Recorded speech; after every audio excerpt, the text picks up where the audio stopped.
my last couple of videos, I recognise that I have been bemoaning my lack of flowers in my garden. And I think that is because I have been watching videos of flower farmers who have masses of flowers, all of the same variety in each section.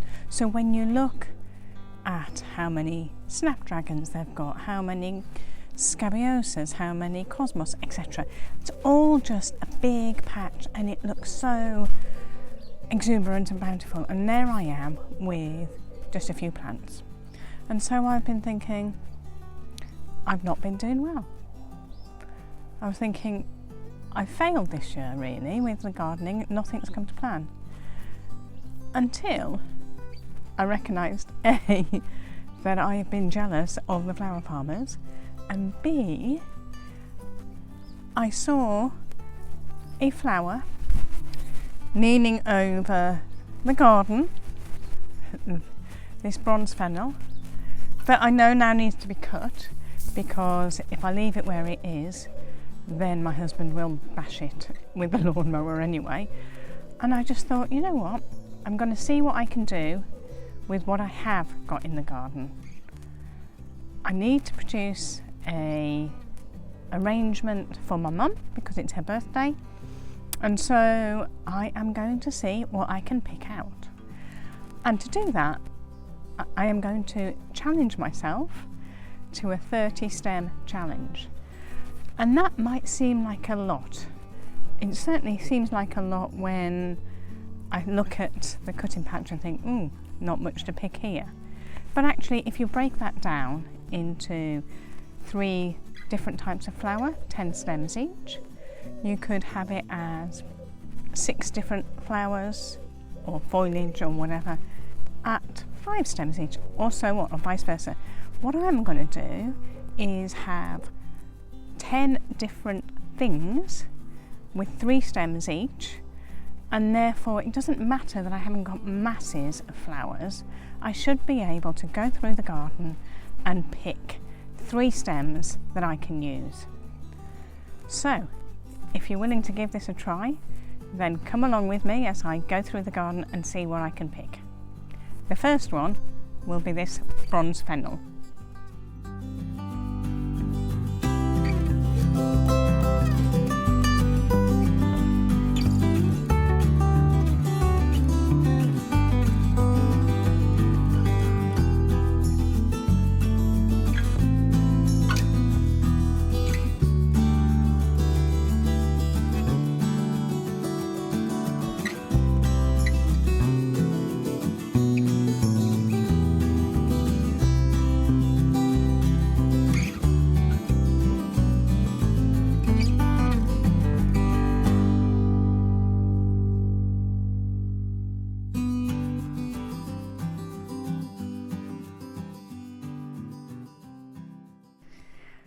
The flowers have been conditioned overnight, so they've been sat in that bucket of fresh water. Actually, they were cut yesterday in the cooler part of the day, plunged straight away into the fresh water, stripped of leaves at the bottom, and left overnight in the barn. It's been dark, well, obviously all night, but it's been sat in the shade, so lovely conditions for conditioning the flowers. So we're pretty much good to go. So here we have it, the flowers that I picked for the arrangement. I may have gone a little bit overboard in places. I might have added a few extra touches just as I was passing. So I have got some vine leaves because they were just outside the barn as I was coming in. And the scabiosas, I've picked more than 3 because they were a bit bendy, and I was kind of thinking it was a bit lacking in flowers. So we'll see. I am going to try and keep to the 10 varieties principle. Oh, actually, I have also added, I picked some Nigella that had definitely gone over Definitely gone over the other day, but so I was drying the pods, and as it's meant to be for a birthday, I thought some extra bits and bobs would be nice to add in. So I'm adding those in, I think. We shall see. I did lose a track of counting a little bit, but I have a good selection of different flowers here. I'm not going to be too precious about how I arrange them. I'll lay them out on the table so I can see what I've got, and then just randomly, you know, go along the line adding them in. So it's kind of sequential, but because there's so many variety, we shouldn't get too many things together in one place. And hopefully that will make quite a quick and easy bouquet. Let's get going.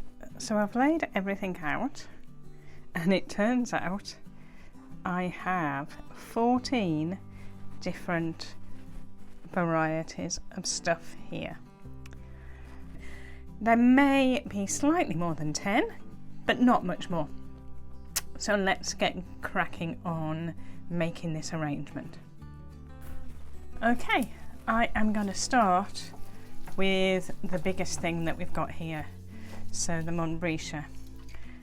It is rather spectacular at the moment. So I might save that for a little posy, because it's not going to work in the flower. So let's start with that. I'm going to randomly start in the middle and then work round. The vines, if I use them, will be added right at the very end, so I'm not going to go through those. Yeah, and let's take it as that. Now I'm going to put in the dahlias to start with, just to see how it goes, but they may well be removed, as may these marigolds, because I just don't know. Now all I'm doing is adding them in, turn, add them in, turn, add them in, turn, and so on. So it doesn't take much thought, and we will eventually get there. The scariosas, because I didn't stake them, look at that. I'm not sure how useful they'll be. So I've got a lot of things in here that may or may not be of any use once it comes. So I am going to, got it tangled already. Because it's falling that way, I am going to put it in that way and then hope for the best. Hopefully it stays in that direction. We shall see.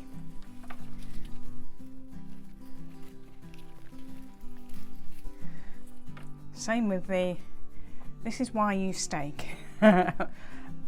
Or if you don't stake, this is the sort of results you get. So whilst they're quirky, not so easy to make an arrangement with. Snapdragons are useful in that they will continue to grow once they've been cut. So with a bit of luck, it may straighten itself out.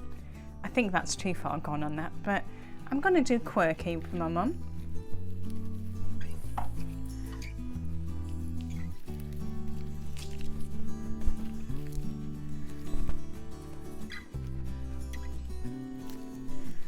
Oh, I missed out the fennel earlier, that first thing that I picked.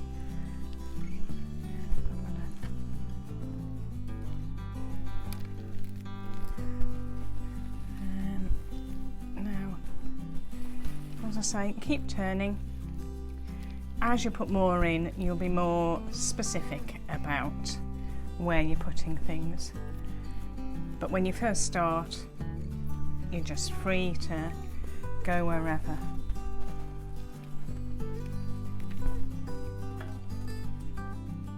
So, as you can see from here, I've already got, GMs there.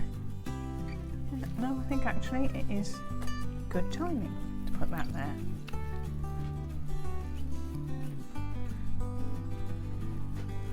Where's the rutabaga? Hidden away.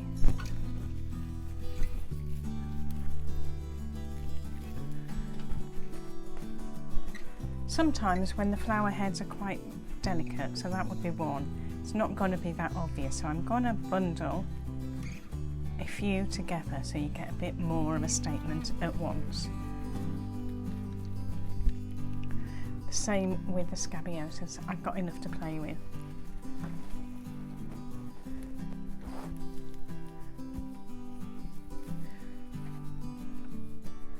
Oh. See, this is the problem. I have missed out on that lovely thing.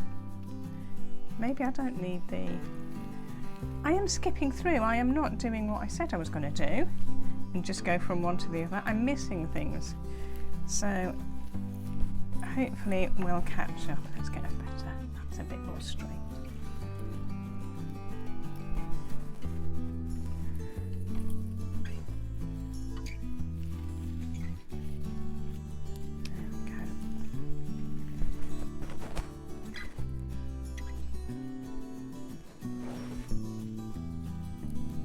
All of the bends, if you try and place them over and just hope that they will then turn the right way once you get going. Right, I think we need a Montbretia there. Looks like I've got 3. I'm not going to put that final one in because I think it will just be too overwhelming.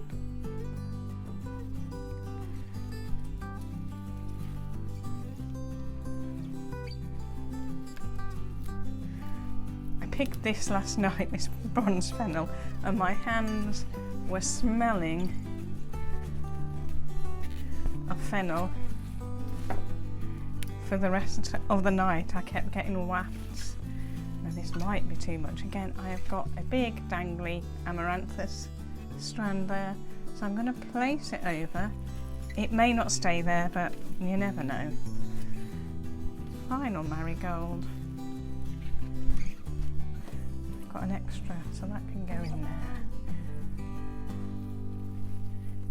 See, that can go with that one. I'll take the smaller one.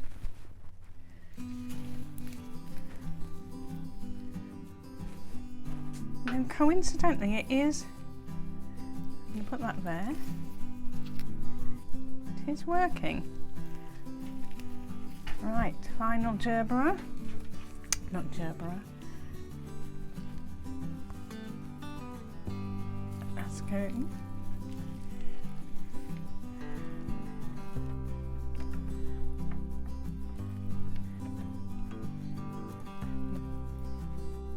I think that's looking rather good.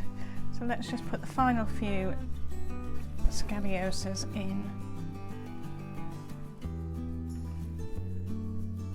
So we'll have some there. And one there. I definitely over-picked the scabiosas, but I think that was useful as I already had to cut off more than I needed. I think that will do. What do you think? Does that work for you? I have more, in fact I've probably got better. Let's put them in. It's a birthday arrangement after all. Those, I don't think that's an insult putting that in. And they can be in my little posy that I'm going to do. Just like that. So the final things, just to add a bit of pizzazz, are some vines. So I am adding that in evenly around the arrangement.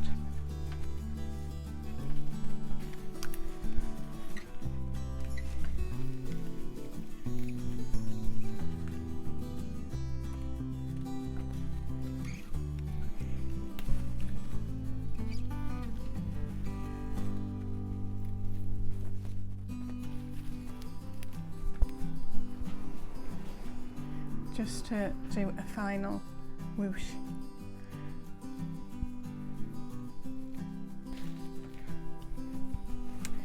Tie it off.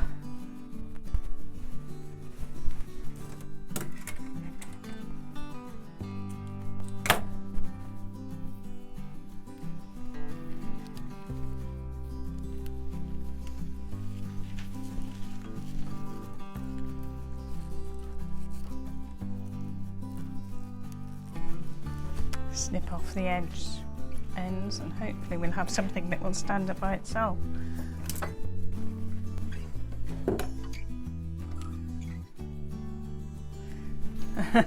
Not quite. I'm not yet the expert on arranging hand-tied vases or hand-tied arrangements when we get that beautiful swirl, but actually I'm not doing too bad.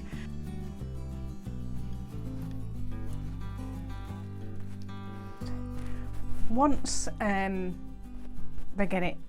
gets to its home, it will be, you can unhook it and it'll actually relax a bit more once the string is out of the way, so hopefully it will be okay. I didn't want to make it too big because then it becomes too cumbersome to find a vase big enough to put them in. So I think that's nice. I'd be pleased if somebody brought me that. So there we have my birthday flower bouquet from my mum and a little posy from the leftovers. I don't think that's too bad for someone who thought they had no flowers in their garden. And I think if you feel like you've got nothing you can pick in your garden, why don't you do a 30-stem challenge? Decide on how many things you want to pick, and if like me, I picked 3 stems, then you can pick it from throughout your garden. It doesn't need to be your cutting patch, but it's more achievable. 3 stems. You could probably pick 3 stems from anything that's in flower and it wouldn't impact the display if you want it still to be displaying well in your garden. But 3 stems probably is achievable to get something. And even if you don't want 20, I mean that's somewhat more than 30 actually by the end of it, but that's 30-ish stems. But maybe you don't need anything as big as that. That is maybe, I don't know, 10 tops, if not, maybe not even that. So maybe something like that is all that you need.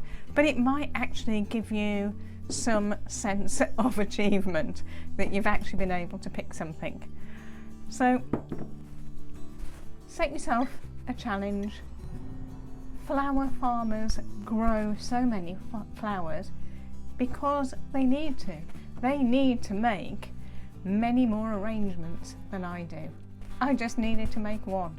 So I don't need as many flowers. So I shouldn't be jealous of their fields of beautiful colours and beautiful flowers in all of the colours that they come in. I haven't got the space for that. So I just should just accept what I've got is actually pretty good.